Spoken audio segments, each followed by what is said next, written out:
गिबियावनो साफ्रोमखौबो आंनि चेनेलाव बरायग्रोनाय जाबाय। आं दिनैनि लागै नोंसोरनो मोननैसो गोनांथार रादाबफोर होगोन। नोंथांमोना मोजाङै खोनासंलांदो आरो नोंथांमोना भिडिअखौ मोजां मोनबायबा लाइक खालामदो, शेयार खालामदो आरो अन्नानै आंनि चेनेलखौ साबस्क्राइब खालामनो दाबाव।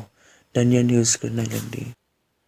फैबा वर्ल्ड कापआव साउदी आरबियाया आर्जेन्टिनाखौ 2-1 गलजों फेजेननो हानायनि रंजानाया साउदी आरबिया हादराव दासिमबो रंजानाया जोबनानै थाङाखै आरो बे हादोराव गासै सानथाम रंजानायनि थाखाय बन्द' फोसावबाय होननानै रादाब मोननाय जादों आरो साउदी आरबियानि राजखुंगुर बिथां मोहाम्मद बिन सालमान बिथाङा गेलेगिरि साफ्रोमनोबो गंफा-गंफायै रल्स रयस मुंनि कार राननानै होगोन होननानै रादाब मोननाय जादों।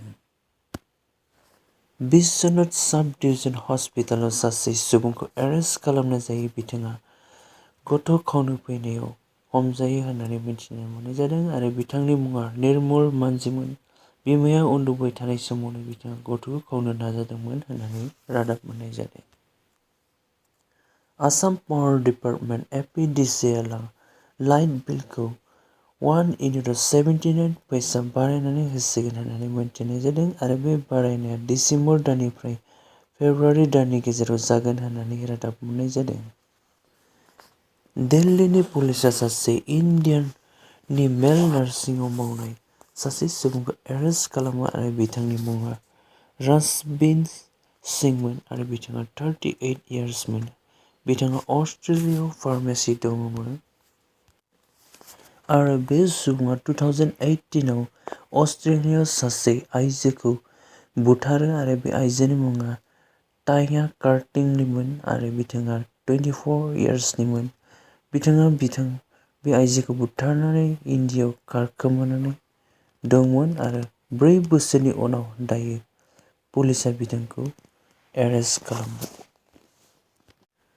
आरो बिथांनि सायाव गासै 55 करोड़ रांनि बान्था होनानै दोनदोंमोन। अस्ट्रेलिया पुलिसआ बिथांखौ जायानो हमनानै होनो हायो बिथांमोननो बे बान्थाखौ होनाय जागोन होननानै दायो बिथांखौ दिल्ली पुलिसआ एरेस्ट खालामनाय जाबाय।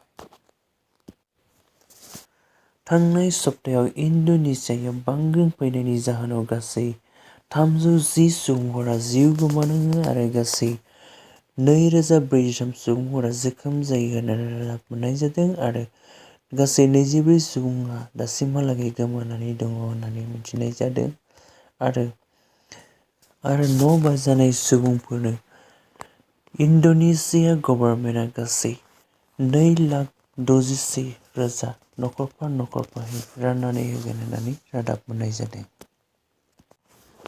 इउनियन मिनिस्टार बिथां नितिन गडकरी बिथाङा बुंदों दि इन्डियायाव गंफ्रोमबो 15 बोसोर जानाय गारिफोरखौ बन्द' खालामसिगोन होननानै बिथाङा बुंदों आरो बेखौ बारहावा गाज्रि जानायनि थाखाय बे पलिसिखौ इन्डिया गभर्नमेन्टआ लानाय जादों होननानै रादाब मोननाय जादों। रासियाया इउक्रेनखौ बुंदों दि रासियानि डिमान्डखौ इउक्रेनआ मानिनानै लायाबा बिथांमोना आरो गोबांनिफ्राय गोबां दुखु मोननांगोन होननानै सहायनांगोन होननानै रासिया गभर्नमेन्टआ इउक्रेनखौ बुंदों। जेलेन्स्की बिथाङा बुंदों दि इउक्रेनियान गासैबो सुबुंफोरा बे थान्दा बोथोराव सहायनांसिगोन होननानै बिथाङा बुंदों मानोना रासियाया बिथांमोननि गासै इलेक्ट्रिक लाइनफोरखौ धंस खालामजोब्बाय होननानै बिथाङा बुंदों आरो दासिम गासै इउक्रेनियान सुबुंफोरा 15,000सो गोमानानै दं आरो बेखौ नागिरबाय थादों होननानैबो बिथाङा बुंदों। US आरो जार्मान हादराबो इउक्रेनखौ सापर्ट होबाय थागोन होननानै रादाब मोननाय जादों आरो इउक्रेननि खाथियाव थानाय नेट'नि कान्ट्रिफोरखौबो इउक्रेनखौ सापर्ट होबाय थानांगौ होननानै बुंनायखौ रादाब मोननाय जादों। चाइनायाव COVID-19नि थाखाय दा लकडाउन जागासिनो दङ आरो बे लकडाउन जाबाय थानाय समावनो गंसे 15 तालानि बिल्डिंआव अर खामनायनि जाहोनाव गोबां सुबुंफोरा जिउ गोमानाङो आरो बेनि थाखायनो दायो लकडाउनखौ बोखारनांगौ होननानै प्रटेस्ट खालामगासिनो दङ होननानै रादाब मोननाय जादों। मानोना बे बिल्डिंआवबो COVID-19नि रेस्ट्रिक्सन थानायनि थाखाय गोबां सुबुंफोरा बासायनो सानदोंब्लाबो बे रेस्ट्रिक्शननि थाखाय बासायनो हायासै होननानै बिथांमोना बै लकडाउनखौ बोखारनांगौ होननानै प्रटेस्ट खालामनायखौ मिन्थिनानै मोननाय जादों।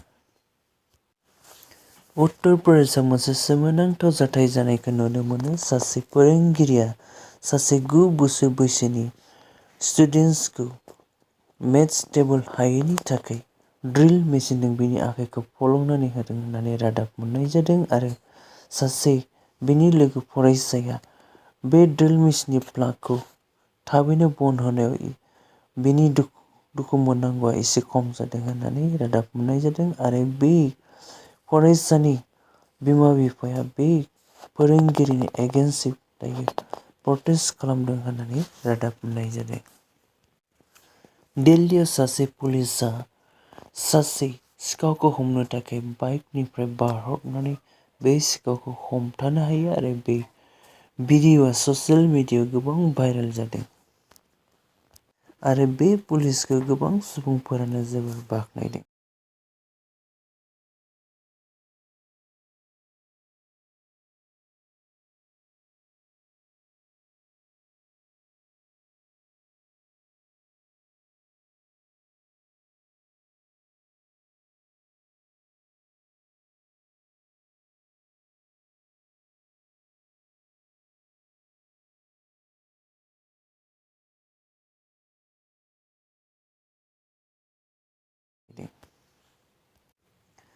मिज'रामनि आइजलआव आसाम राइफल्सफोरा गासै 3.26 crore ड्राग्स हमनो हायो आरो बेजों लोब्बा थानाय 3 सुबुंफोरखौबो एरेस्ट खालामनो हायो होननानै रादाब मोननाय जादों। बकाजानाव गंसे जौ लांबाय थानाय ट्राकआ गोग्लैयो होननानै मिन्थिनाय जादों आरो बेयाव गासै 400 कार्टुनफोर जौफोर दंमोन आरो बे जौखौ अरुणाचलनिफ्राय लानानै डिमापुर फारसे नागालेन्ड फारसे लांबाय थादोंमोन होननानै रादाब मोननाय जादों। आरो मिन्थिनानै मोननाय बायदिब्ला बे जौखौ अरेन्ज सिङाव सोनानै होखोमानानै लांबाय थादोंमोन होननानै मिन्थिनाय जादों। क'क्राझाराव मैया हरखाबै अर खामनायनि जाहोनाव गासै गंद' न'फोरा खामजोबो होननानै रादाब मोननाय जादों आरो बे नखरफोरनि गासै 55 लाखनि धन सम्पथिफोर लस जादों होननानै रादाब मोननाय जादों।